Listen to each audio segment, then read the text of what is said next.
اگر آپ اس دنیا میں شیطان اور نفس کی ماننے آئے ہیں تو زیادہ سے زیادہ آپ کیا کر لیں گے؟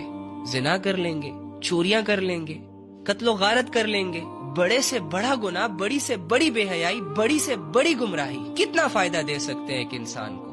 زیادہ سے زیادہ نفس اور شیطان کی غلامی میں زیادہ سے زیادہ امیر ہو جاؤ گے، لڑکیوں کا مجمع اکٹھا کر لو گے، مشہور ہو جاؤ گے۔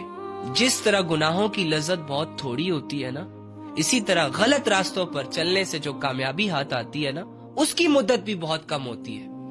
جس طرح لذت ختم ہو جاتی ہے، اسی طرح وہ تمام کامیابیاں، وہ تمام شہرتیں، وہ تمام عزتیں بھی ختم ہو جاتی ہیں جو گناہوں، بے حیائیوں اور نافرمانیوں کی وجہ سے انسان اویل کرتا ہے۔ تو یار آپ کا کام اللہ کو راضی کرنا ہے، آپ کا کام عبادت کرنا ہے، آپ کا کام نبی صلی اللہ علیہ وآلہ وسلم کی ایفرٹس کی لاج رکھنا ہے۔ کیا ہمارے نبی اس لیے روئے تھے؟ کیا ہمارے نبی نے اس لیے پتھر کھائے تھے؟ کیا ہمارے نبی صلی اللہ علیہ وآلہ وسلم نے اس لیے لوگوں کی باتیں سنی تھی کہ اس کی امت یہ سب کرے جو ہم کر رہے ہیں، جس کے امتی ہونے کا ہم دعویٰ کرتے ہیں؟ کیا اس نبی نے ایسی امت کی خواہش کی تھی کہ جو امت اللہ اور اس کے رسول کے نام پر لوگوں کو دھوکہ دے رہی ہے، کلمے کا لباس پہن کر ہر وہ کام کر رہی ہے جس سے پوری دنیا میں کلمہ بدنام ہو، مسلمانوں کی پہچان، مسلمانوں کی شناخت بگڑ جائے؟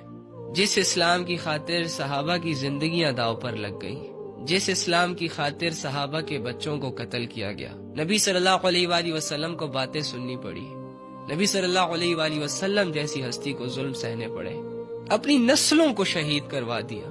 اس اسلام کو ہم جب اپنے ہاتھوں سے، اپنی قوتوں سے، اپنے گناہوں سے جب بدنام کر رہے ہوتے ہیں تو کیا ہمارا دل ذرا سا بھی نہیں لرزتا؟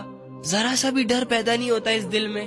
تو یار اللہ کو راضی کریں اللہ کے بندو، کیوں اپنا ٹائم ویسٹ کر رہے ہو؟ کیوں اپنے آپ کو گرا رہے ہو؟